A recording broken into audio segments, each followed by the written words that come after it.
welcome to another booktube video from me, Lauren, from Lauren and the Books. I'm doing my reading wrap up for the month of February, and I was thinking about when I did it last month, and I sat here on this sofa and I thought, I'm going to sit here on the sofa again. So here I am again on my sofa talking about the reading that I've done this month. There's reading wrap ups, there's stats. I mean, I'm doing the stats, but it's because I like the stats. Do other people like the stats? Who knows? I've read 16 books this month, but I'm going to be talking about 18 because I am 2/3 of the way through 2 more books. We are recording this on Wednesday. The end of February isn't until Friday. They will most certainly be finished by then. So I've read 18 books this month, which is great, and also the same amount that I read in January. So let's have a little look and let's just talk about what we've done so far this year. So far this year I've read 34 books.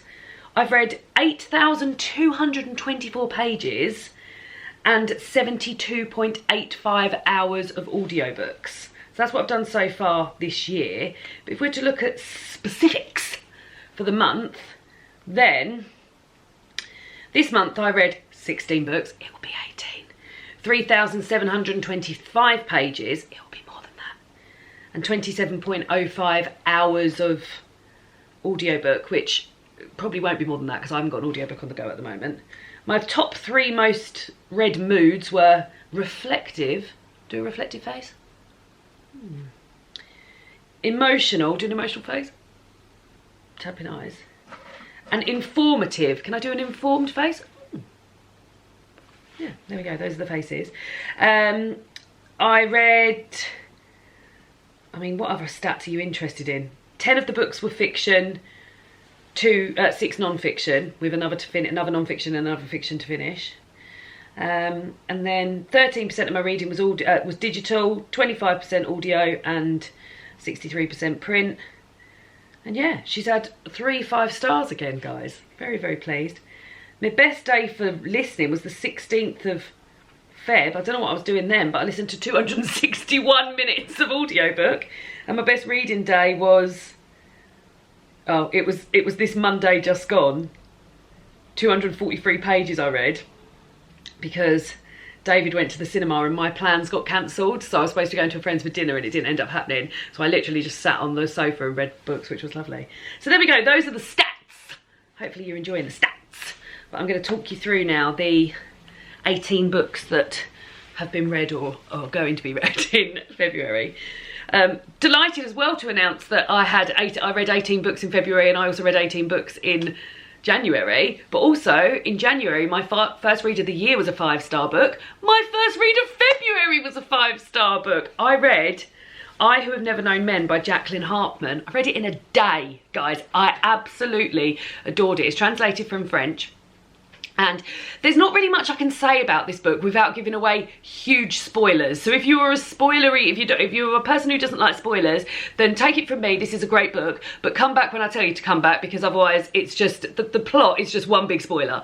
So go. So the plot follows a young girl who is called the Child, and we're hearing from her narrative. She has been locked in what she believes to be an underground dungeon basement type thing with 39 other women, and they're overseen by guards who bring them simple food and provide them with simple material to make clothes. They're not allowed, they are allowed to talk to one another. They're not allowed to touch one another, and the guards don't interact with them apart from they have whips that they will crack if they break any of the rules. And this goes on for days and days and days. I mean years. That many days, loads of days. And so the narrator we're hearing from, they're a bit sort of perplexed about time because some days feel short and some days feel long, and the narrator starts counting her heartbeat so that she can work out how long their days are being, because there's no way to tell the time. And she's right, they are, some days the days last 4 hours, some days it's 8 hours, some days it's 12 hours, blah blah blah blah blah. Yeah, anyway, on one of these days this massive alarm goes off. So you're hearing about this sort of like monotony and how awful it is down there, and on one of these days an alarm goes off and the guards just bolt. But at the time that the alarm goes off is when they're bringing in their food, which is pretty much the only time that the gate becomes open. and they're able to get out. And when they get out, they go upstairs and they are in like just land with nothing the eye can see, no other humans, no houses, nothing, just land and land and land. I should also mention that the girl is called the Child because everybody else in this sort of facility is an adult woman. So yeah, so they sort of loiter around by this like hut that's they've been able to escape from, and then after a while they decide to sort of move on with their journey, and I won't tell you any more than that, but the sort of survival skills that are displayed by this group of women, and the narrator in particular, I was just like absolutely eating it up with my eyes and just wanting to know all of the stuff that was going to happen and why they were in the situation they were in and what was going on, and etc, etc. And again, I'm still not trying to tell you any spoilers without the actual the proper spoilers, but oh my god, I just adored it. There was no resolution to this book at all. I really did not mind that, which is something completely not heard of for me. Like, normally I want like things laid out to me, but I did not feel like I needed it. And I think I will think about this book for the rest of my life. And I think any time I'm in a sort of environment or a landscape which has got like just land as far as the eye can see with no like human activity or houses or anything, I will think of this time. But yeah, I loved it. You can come back. I gave it 5 stars. I thought it was absolutely fantastic. Like, really loved it.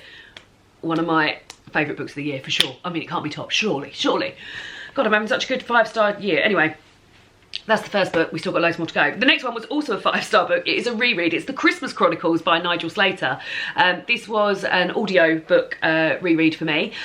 This is a book that I read every year on the run up to Christmas. It diarised entries of Nigel Slater's recipes and musings and things on the run up to Christmas, and it actually goes beyond Christmas. And this is the first time that I've ever followed it, sticking to the diary entry dates that he does past Christmas.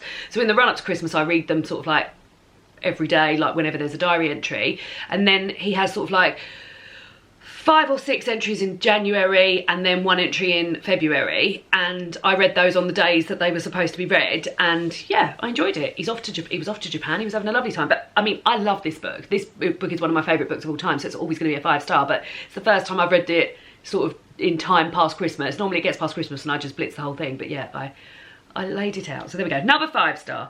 Next up was All Fours by Miranda July. Oh, this was wild. I actually had a few people, both people I know in real life and people online, who had said to me, oh, have you read that? Have you read that? Have you heard about this? And one of my friends has watched a few films of hers, and when I mentioned that I'd read this book, he was like, oh my god, the films are wild. And this book is wild. Like, there's so much sort of like wild monotony, but also just like the wildest wild stuff that has ever happened. So we're following a woman who is going on a work trip. She's leaving her husband and her child at home, and she's going on this work trip, and then she's literally driven like 20 minutes away from where she lives, and she pulls off the freeway, or the motorway as we'd call it in the UK, but this is set in the US, and just beds down in a motel there, quite a standard motel. And then like over the course of the next sort of like 3 weeks, when she's supposed to be doing this big road trip, she just spends all of her money on like decorating this motel room with really expensive stuff, starting with like this vintage throw that she's bought, and then she gets to know people in that area, which is literally 20 minutes away from her home, so not far at all, and ends up having sort of like romantic and sexual feelings for other people. There is some wild shit in it, like some of the most wild shit ever, one of which I would just say, the scene that involves the tampon, guys, that might have piqued your interest already, but oh my god. After I read it, I said to David, I've simply got to tell somebody about this thing that I've just read. I simply have. And he was horrified. But yeah, it was mad. Yeah, I gave it 3.75. I thought it was wild, and I think it will stay with me a really long time, but I'm not sure sort of like how like, it was quite frustrating to read as well because there was all this wild stuff going on. But yeah, there was also like amazing sort of chat about menopause and perimenopause and motherhood and all those sort of things. But yeah, the main thing I would take away from it is that it was wild. Next up was The Magician's Nephew by C.S. Lewis, which is the one of the books in the Chronicles of Narnia series. So this was on my Kindle, on Kindle Unlimited, and I saw that this one and The Lion, the Witch and the Wardrobe were both on Kindle Unlimited, and I was like, great. They're all on Kindle Unlimited. This will be the time that I can read the Chronicles of Narnia from start to finish. I've never done it before. I've read The Lion, the Witch and Wardrobe more times than you can remember. I'm actually reading it at the moment. That's one of the books that I'm getting to, and I was like, great, I will read this and we can get through the whole series maybe in a month or 2 months. So I read the first one, Magician's Nephew, and was delighted to see that Greta Gerwig is currently, has put out, she's making a Chronicles of Narnia untitled film and has put a casting call out for a young girl and a young boy. And in The Magician's Nephew, there is a young girl and a young boy. And this sort of like tells you a little bit about the beginnings of Narnia. It features Jadis, who then becomes the White Witch in The Lion, the Witch and the Wardrobe. Aslan also makes an appearance, and there's some sort of like links as to who the professor might be in the Lion, Witch and the Wardrobe, and I'm sure there's going to be more links as the book goes on, but I haven't read those books, so I don't know. And yeah, I enjoyed it, so I'm really hopeful that this is the Narnia film that Greta Gerwig is going to be making. And yeah, I enjoyed it. I gave it 3.5. And I may as well now talk about The Lion, the Witch and the Wardrobe because I'm reading that at the moment. I'm 60% of the way through, so I'll have that done tonight. It's basically like just over 100 pages, so not long. As I said, I've read this book over and over again. If you've been watching this channel for a while, you'll know it's got very fond memories with me because, number one, it was the first book that I ever put a reservation on at the library, and I remember so vividly paying my 35p to the librarians at my local library, which is still the library I go to now. The librarians that worked there were horrible.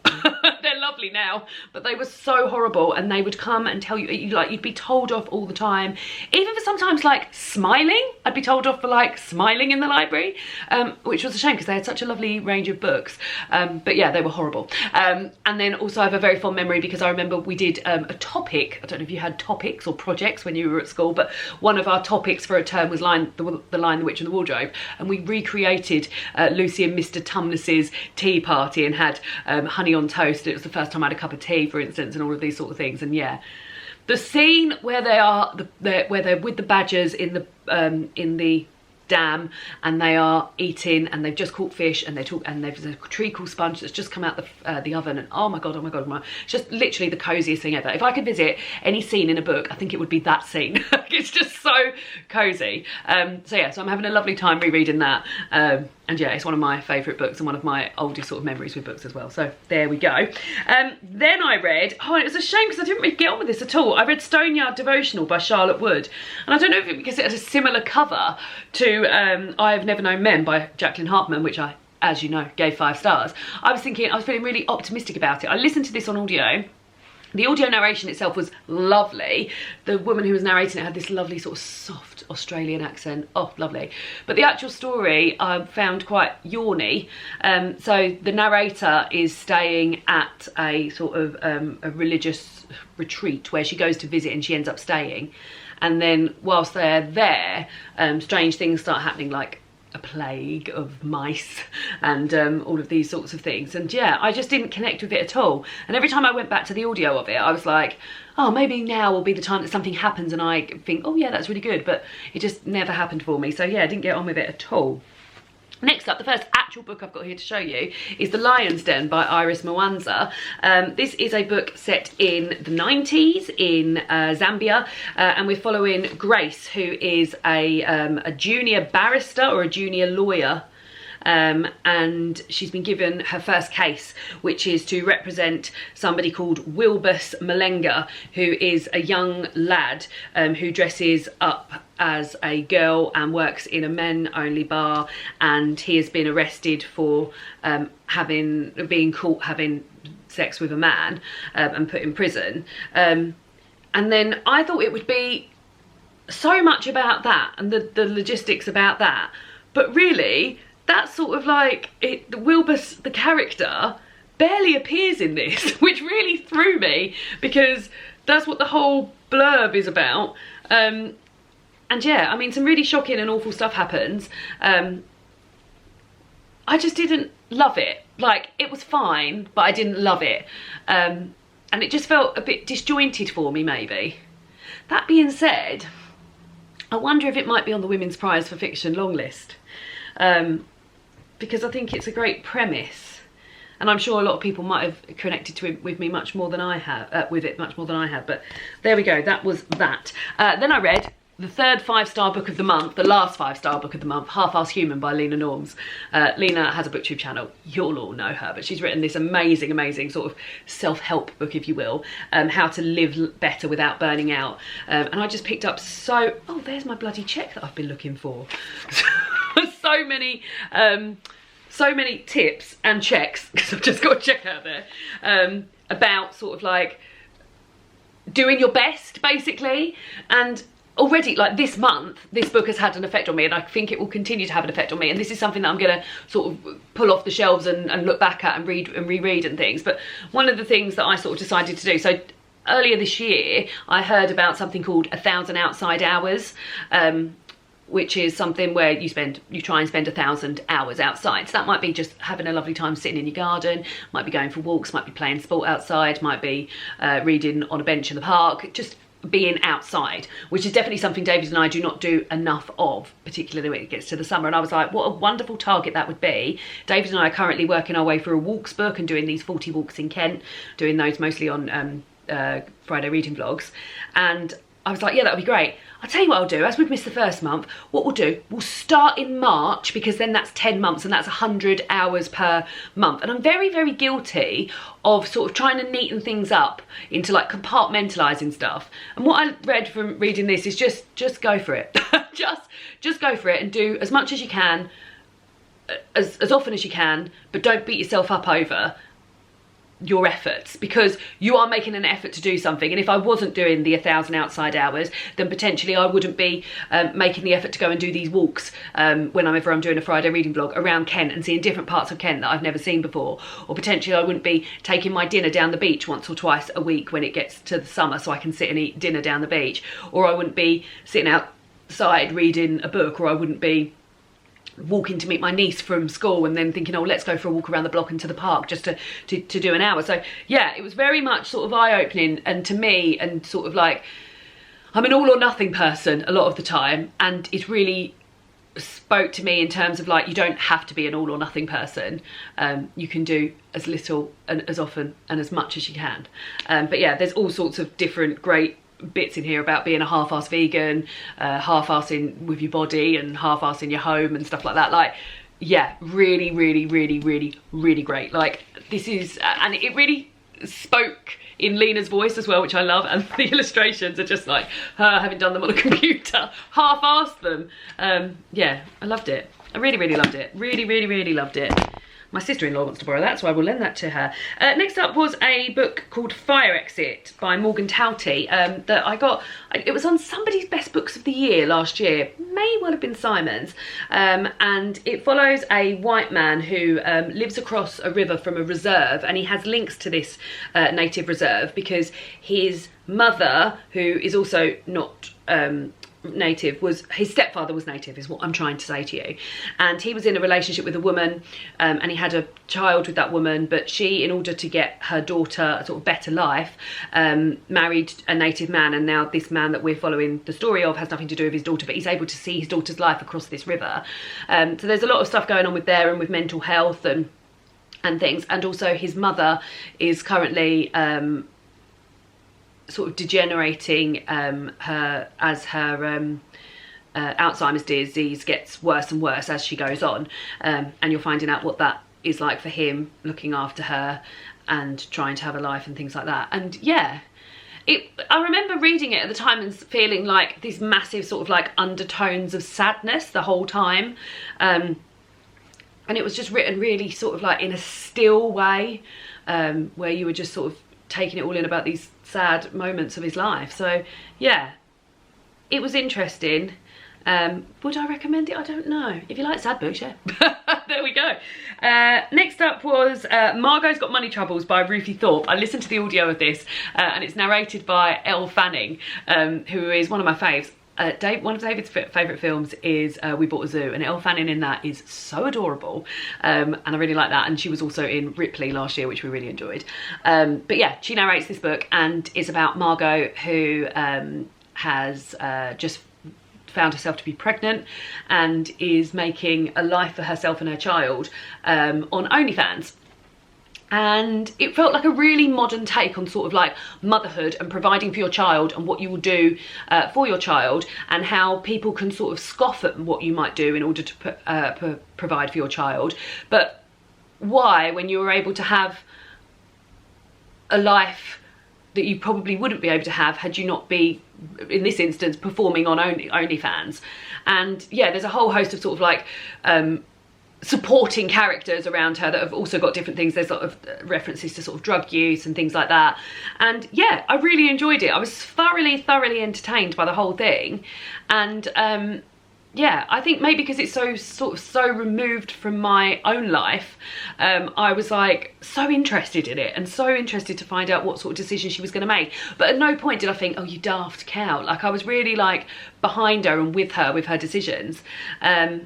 And yeah, I really enjoyed it. I think it's very entertaining. I think if you like sort of women's contemporary fiction, then this would be a great place to go, and just to see that sort of different spin on motherhood and what sort of modern motherhood can be like.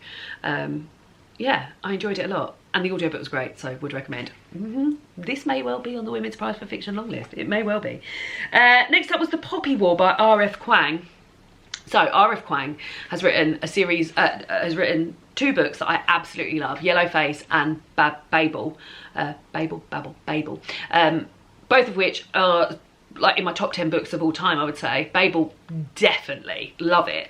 And I knew that she'd written this, what I believe to be a young adult fiction series, starting with the book The Poppy War. And it went on Kindle Unlimited, and I thought, I'm going to give it a go. I'd got it out from the library before, but my God, it is massive. And I just hadn't read it because it was just so big and I couldn't hold it up. So I was like, oh, I'll give it a go on this. Now, I did give it a go. The reason I was shocked about saying, but I thought it was going to be a young adults collection, is that, so it starts off with this young girl, Rin, who we're following. She's an orphan, and she passes this sort of this very, very difficult test. Basically teaches herself with the assistance of somebody else in her region.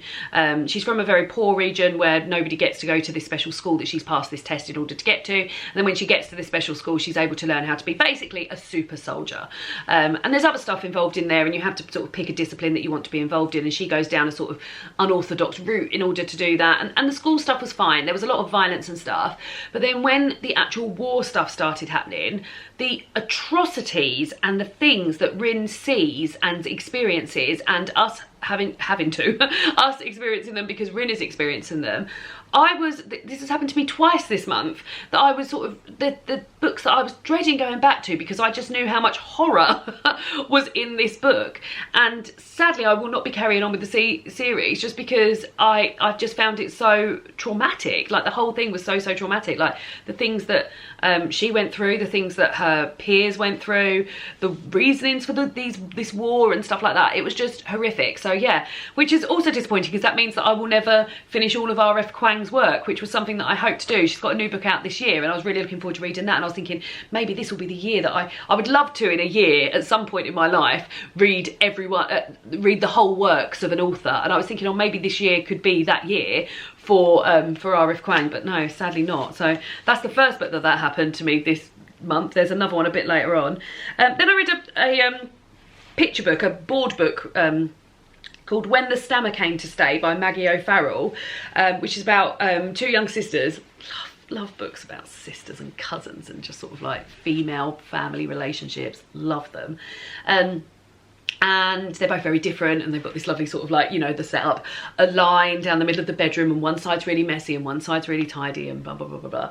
One of these sisters is really outgoing and the other one isn't, and the outgoing one one day just finds herself with a stammer, and it's about her adapting to that and her family adapting to that. And it's also, the illustrations in it are beautiful, and she sort of sees this stammer as like a reflection in the mirror, and hers is like a sort of grey reflection, but she sees her sister has this yellow reflection, her sister who doesn't have a stammer. And yeah, it's about the sort of like adaptations to that, and the main thread here is sort of like sisterhood and niceness. So yeah, I had a very nice time reading that, would recommend. Next up, Another one I think might be on the Women's Prize for Fiction long list. I actually need to sort of make a note of the books I think are going to be on the Women's Prize for Fiction long list, because at this rate I think I've got about 32 on my predictions list, but I need to firm them up. This is Moon Road by Sarah Leapseeger. This is a book about an ex-couple who are both in their sort of 60s and 70s, and they are making a road trip from one side of Canada to the next. And I referred to this map constantly throughout. I really, really enjoyed it, the map, from home all the way to Tofino,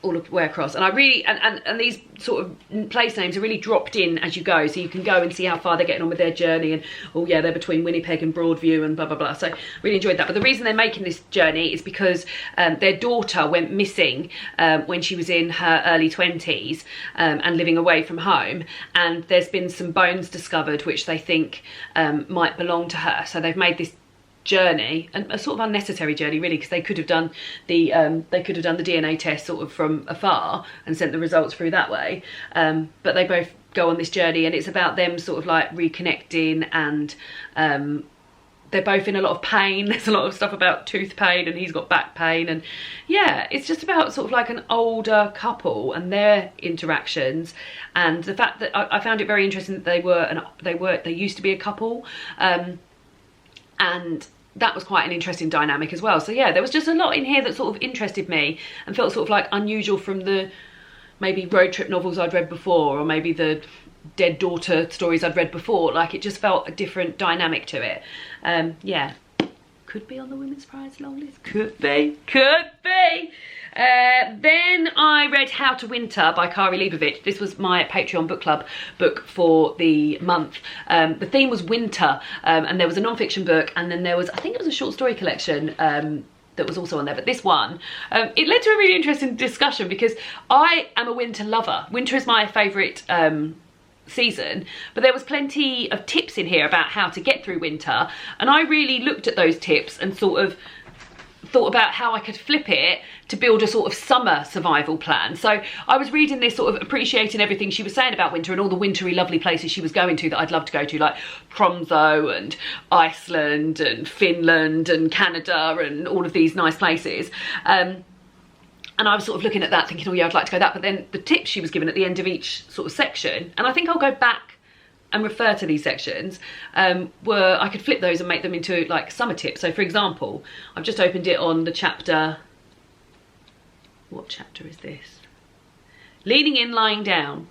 Designate a winter adaptation week. As it gets darker, pick a week to say no to extraneous requests and activities, and fill your calendar with deliberate space. For this week, set an earlier bedtime or arrange for a later wake up in the morning. Let yourself do less to transition into the season. How does making space to adapt to winter change your response to winter tiredness? I was thinking, well, I could do that for the summer, can't I? I can make a week with no plans, and then I can sort of gently ease myself into summer, maybe have a little bit of a lay-in, because I feel so tired and worn out in the summer. But yeah, there was plenty of tips in here that's going to really help me with summer. So if you're someone who don't enjoy winter, then I'm sure there's plenty of tips in here as well. One thing we did say at book club was that this is extremely repetitive, and she also sort of draws on some sort of specialists who live in winter zones. So someone was Cecilia Blondell, whose YouTube channel I love, and she lives in Longyearbyen, which is one of the northernmost places you can live, and she experiences 3 months of polar night where they don't see the sun at all. And sort of every time she introduces her, I'm like, yeah, I know Cecilia, so I know who this person is. But there's like these long sort of like 3-4 lines of who this person is. There's also somebody she met in a perfume shop in Iceland who she refers to all the time. Oh, and that person I met in the perfume shop in Iceland. So there was some repetitive moments, but yeah, I'll take that for this. I sort of very much enjoyed it, and like in the same way that Half-arsed Humans will be something I refer back to, I think this will be something I refer back to as well. Next up, I read the first book from the Women's Prize for Non-Fiction long list, which came out a couple of weeks ago. I read The Peepshow, The Murders at 10 Rillington Place by Kate Summerscale. Oh, I really like this. I've just looked down and saw I gave this 3.5. I think maybe this might be a 4 on reflection. Non-fiction, I was a bit sort of like nervous going in because I'm not much of a true crime babe. There's something about true crime that makes me feel a bit icky, and I don't know if it's because I'm sort of like being entertained by normally that. Can you see that's off my glitter ball, all of those little sparkly bits of light. Being entertained by the usually horrific death of usually a woman, which is the case in this. And I wouldn't say like I was entertained by it, but like that's where the roots of these stories lie, isn't it? The death and violence against and sexual assault against women, which are all things that happen in here. But my God, I can see the draw. This was written in such a way that I was just so drawn in. The blurb already, I was like, when I was reading the blurbs, I was like, oh, I don't know if I'll go for this because it's true crime. And I was like, the blurb is fantastic. It was very well researched and sort of like went into detail about these women, not just the man at the hands of which they died.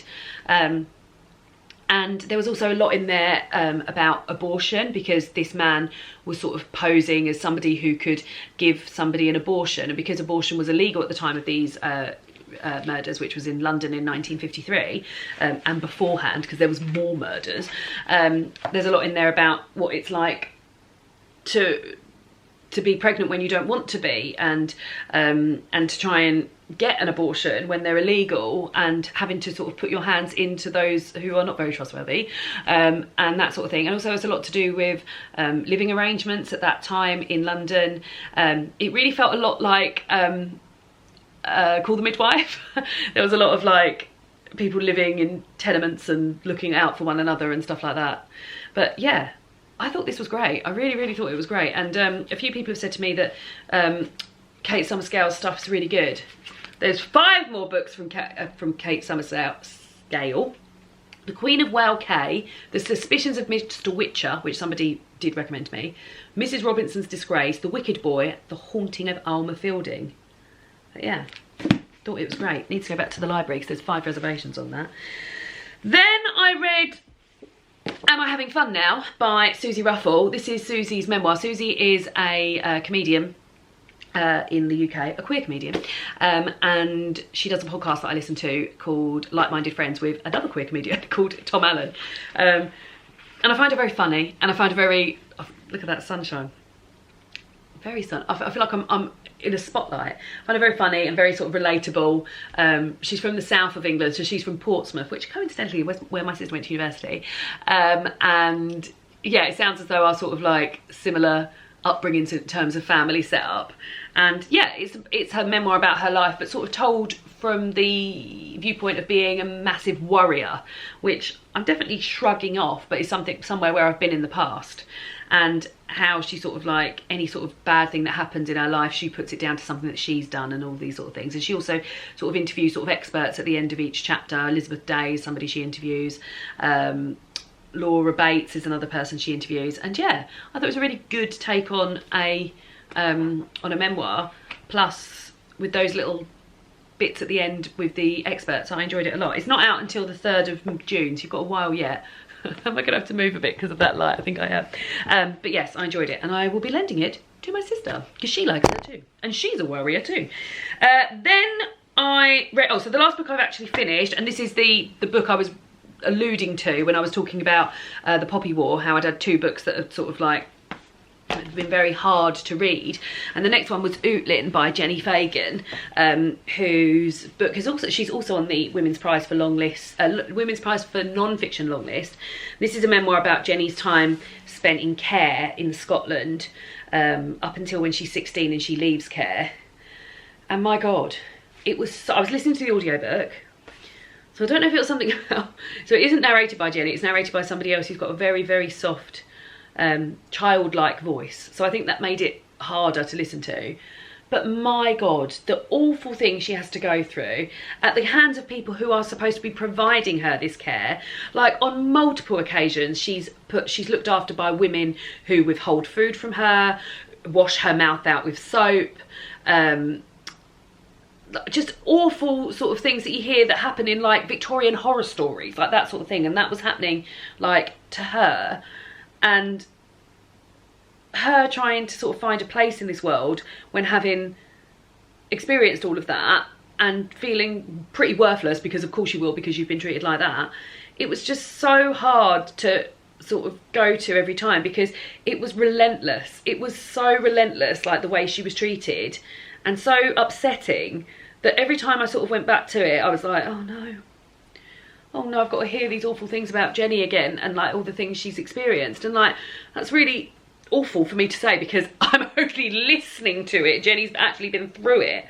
But yeah, I found it extremely, extremely difficult. And I think I'm just maybe not somebody who can take that sort of thing in. So yeah, I really found it really, really hard, and I didn't enjoy it because it was just so sad and so awful, but I did get through it. But yeah, it was really hard, and like trigger warnings for like sexual assault, drug use, abuse in care, death of people, just so suicide ideation and suicide happening, and yeah, just really, really hard to get through. So yeah, I wonder what will become of it. And I feel like I couldn't connect with like the beautiful writing that I was seeing so many other people saying, oh, this it's really hard going, but there's such beautiful writing, because I was so like, every time I was reading it, I was like, listening to it, I was like, oh god. So there we go. Right, so the 2 books I haven't finished, one I've spoken about, that's The Lion, the Witch, the Wardrobe, and then the last book I'm reading, and like I said, I'm about 2/3 of the way through this, is 1,000 Threads by Naina Cherry. Naina Cherry, I said when I was going through the reaction to the Women's Prize for Non-Fiction Longlist, because that's what this is on, that she was a UK-based singer. She ain't. She is from Sweden, which was lovely, and I had such a joy. I've really been enjoying this a lot, because I knew the song Buffalo Stance by Naina Cherry, which weirdly, the other night, I mean, you don't hear the song Buffalo Stance on the radio very often. It was actually, it used to be the theme music for one of Jamie Oliver's cookery shows not so long ago. And I was reading this, it was Monday night, and then I got in the shower and Buffalo Stance was on. I was like, bloody hell, imagine.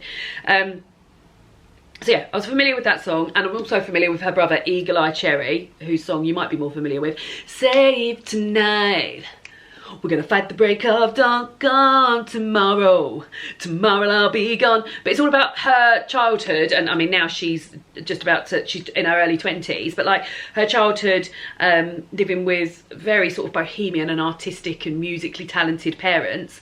Her mother is Swedish, and her father, she's got 2 fathers really, because her father, her biological father, her mother fell pregnant with her from him, and then their relationship broke down, and then she didn't see him again for 9 years. But very quickly she got with somebody else called Don Cherry, who is a famous musician, who she also saw as her father. So yeah, he's a talented musician, and they sort of like, their life sort of floats between Sweden and America, New York in particular, and their parents are always performing, and they're living in like these wild places, and like with loads of like creative people around them and stuff. There's also like this sort of background of the fact that Don, her father, who she sees as her father, is addicted to heroin and sort of like functioning with it, which is not an experience that I had with sort of heroin addicts. Not that I've had much experience with heroin addicts, but I'd always sort of imagined it, I'd seen it portrayed in books and movies and TV as sort of like all consuming, and he'd sort of like go months without being on heroin, like kick it, and it would be awful, and he'd be puking and shitting and having a terrible time, and then he'd go back to New York normally and then meet up with somebody, and then he'd get back on the heroin and stuff like that. So but yeah, she's now living in London in sort of like squats in between with other women and children. She's had a baby quite young, and yeah, she's just finding her feet in sort of like the music business. But yeah, I've been really, really enjoying it. It's really super readable, and also I'm so glad, because I was thinking of listening to the audiobook of it, but I'm so glad I went for the copy, because there's so many, oh here's one, there's so many pictures throughout this. That's her and Andy Oliver, who I love, who hosts the Great British Menu, and he's also a chef. But there's like so much of that. There's a picture of her there when she's 18 years old and pregnant. But yeah, I'm really having a great time with it. I'm really, really enjoying it a lot. Yeah, and I'd heard about it because I listened to Makita Oliver, who is Naina's best friend Andy's daughter. I listened to her podcast, and she'd already mentioned this book. So there's still some, like, I will say as well, trigger warning for rape and drug use. But yeah, I'm having a great time reading it. Really, really am. So there we go. 18 books in February. It will be 18 books in February. Let me know if you've read any of these books. God, these wrap-ups are getting longer and longer.